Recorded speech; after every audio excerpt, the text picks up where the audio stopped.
This next story comes from a study by William Morgan from the 1930s named Human Wolves Among the Navajo. For Morgan's study, he interviewed Navajo Indians to collect their folklore studies and personal experiences in an attempt to explain to everyone how their delusional stories are just covering for repressed Freudian impulses. Sounds like a great guy. This particular story from the study was posted by Reddit user Gilgamesh vs. Humbaba and comes from a man named Hijago, who, in the late 1920s, was about 23 years old. We don't have any other names other than Hijago, so we're going to call his little sister Winona and his little brother Paco. Now, I have to admit that this one sounds quite fantastical, but it came directly from this Navajo member as his experience. I guess the real reason I want to include it is because it is a first-hand account from almost a century ago, so no internet influences at all. But I still don't know. So take a listen and let me know what you think in the comments below. It used to be that Indians would take their sheep and goats up to the mountains for winter. But instead of carrying enough corn to feed the family for the whole season, they would dig a hole next to their hogan, put their dried corn in the hole, cover it up with a rock, and disguise it so no one would know it was there. And then they would make trips down from the mountain back to the hogan to get more as needed. Hijago's family does just that before going into the mountains for the winter. But of course, after a while, they need more corn. So they send their kids, Winona and Paco, to go back to the hogan and get some more corn. They both ride on one horse, and when they get to the hogan, they decide it's too late to go back, so they'll just spend the night in the hogan and get the corn and return to their parents in the morning. They also had expected to see their big brother Hijago there. But Hijago, who's a master with a bow and arrow, went out on a hunting trip and also found himself too far away to get home for the night. So, as is common for the Navajo, he finds another hogan in which to spend the night. So back to Winona and Paco. They tie the two front feet of their horse so he can't run anywhere, and he wanders off to eat. But he comes back to the hogan and his ears are up. Now, he can see better than the children can in the dark. So, based on his skittish behavior, Winona knows somebody's out there. Just that afternoon, some men had been near the hogan, and Winona is pretty sure she heard one of them say, "Now I can get that girl." Tad bit freaky.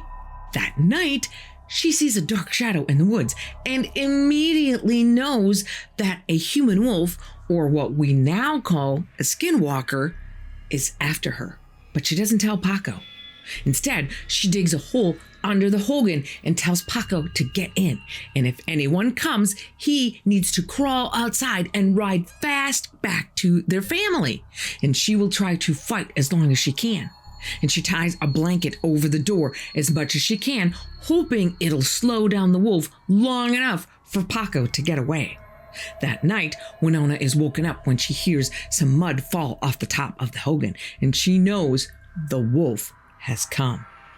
Paco crawls out, cuts the rope around the horse's feet, and jumps on the horse. The horse, sensing the impending danger, is pretty freaked out and takes off out of there without any prodding from Paco. He runs as fast as he can towards the mountains, with Paco holding on tight to his mane.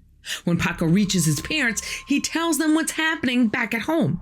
His mom and dad get on their horses and ride back as fast as they can in hopes of saving Winona.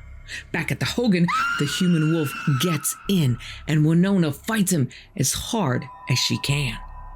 That night, it snows a little, and the next morning, Hijago says, "This is a good day for hunting. I'm going to go shoot some rabbits." He has on some good new moccasins with heavy soles, and he has his feet in burlap sacks to keep them dry. Now remember, Hijago is the Robin Hood of the Navajos. He never misses. He sees two rabbits, knocks two arrows, and shoots them. As he's riding along, he sees a big track, but the snow has covered it, so he doesn't know whether it's a horse or a man or some other kind of animal. So he gets down off his horse, kneels down, and blows the snow off the track. That's when he sees it's a human wolf track, and there's blood too. So he follows the track. He follows it all day, and toward evening, he comes to the edge of a mesa. He crawls slowly to the edge with one arrow in his bow and two in his mouth. At the edge, he comes to the last track made by that human wolf. But there's no way to get down that cliff. So he circles around and he finds just one narrow path going down. He goes along the path and sees a big stone lying against the cliff. And he knows that this is where the human wolf went. So he pulls back the stone, goes into the cave, and sees nothing. But he keeps going, and pretty soon comes to a black curtain. He pulls the curtain back and keeps going. There's a narrow passage, and he goes along for a half a mile, and then comes to another black curtain. In half a mile, he comes to another, and then comes to a fourth one. He pulls that curtain back and finds himself in a big room that's round like a hogan. He sees lots of men and women sitting around, people he has seen before at dances and ceremonies and around the hogans. He sees skeletons and bones and jewelry and other things around the walls. He thinks they're going to kill me. There's a small room to his left, so he ducks in there, hoping they wouldn't see him. There's one big fat man who's the chief, and he's singing. And all these people, even girls and boys, are learning how to be human wolves. The big fat man says, "There's an old lady who has died about 200 miles from here, and I want 2 men to go there, dig her up, and take her jewelry." So 2 men come in front of him, and he sings over them, and then he tells them to be careful. They take their skins and leave. Then, pointing to the room where Hijago was hiding, someone says, "There's a boy in there, and he doesn't belong to us." So they bring him out and put him in the middle of the room where he is surrounded by people who clearly want to kill him.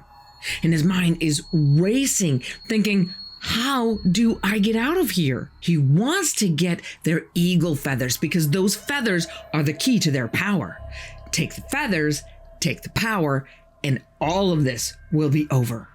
But they're all around him and they're watching him. So for the moment, at least, he has no choice but to just sit quietly. Up on the wall in front of him is a girl's head. And like a train wreck, whether he wants to or not, he keeps looking at it. What he doesn't know is that it's his sister. And then the big fat man asks Hijago, "Do you want to be a human wolf?"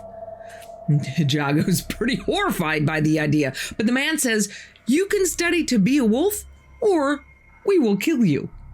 So Hijago says, "I will be a wolf," all the while still trying to formulate a plan for how to get out of there. Looking around, he sees that on either side of the door sits a big dog. So if he tries to run out, the dogs will freak out and he'll get caught. Then they pass him some meat, which he doesn't want to eat because he knows the human wolves eat human meat. He figures he better take some, so he takes a piece, fakes tossing it in his mouth, but then he tucks it down inside his shirt. Soon, the big fat man falls asleep, and Hijago lays down pretending he's asleep and even snores, but the whole time his eyes are open just a crack, and he's looking around. After a while, everyone is asleep, trusting the guard dogs to do their job. Hijago gets up, grabs his bow and arrows, which they had taken away from him, and grabs the eagle feathers. He takes a step toward the door, then another step, when one of the dogs begins to growl. He takes the meat out of his shirt, breaks it into 2 pieces, and gives a piece of meat to each dog, who must have been pretty hungry because once they start eating, they forget all about guarding the door. Hijago runs through the curtain and keeps running as fast as he can. They had put wood and rocks behind the curtains so he would have a hard time, but he gets through 3 of the curtains just fine when he hears noises and yelling echoing through the corridor. They're coming after him. The rocks and logs piled up behind the 4th curtain are extra thick, so Hijago has a harder time getting through the last curtain. But he breaks through and starts running like the wind. And he is a fast runner, but not fast enough. He soon hears a wolf over there, and then over there, and he knows he is surrounded. But as he's running, he sees a badger's hole. Thinking fast, he pulls up a big weed, crawls into the hole, and pulls the weed down hard, so it looks like it's just growing there. Pretty soon, the noises around him stop. He pushes up the weed and looks around. He hears someone coming, so he goes back down again, just as the big fat man comes running and runs right over the hole. Hijago hears him say, "I wish we had killed him like I told them to." After a while, Hijago comes out. The coast is clear, and he runs back home. When he gets there, the sole of his new moccasin is worn out, and his foot is sore.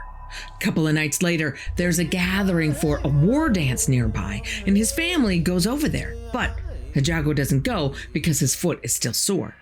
But later, he changes his mind and uses his bow and arrows like a cane and decides he's strong enough to walk over there.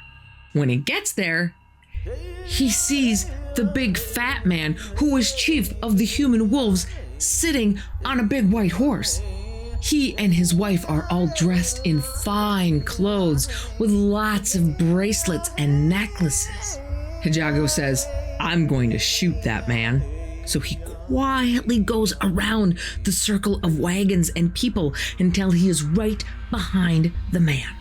He knocks an arrow and gives the bow a long pull, aiming squarely at that big fat man's back.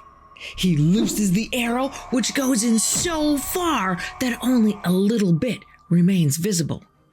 And that, my friends, is where Hijago ends his story.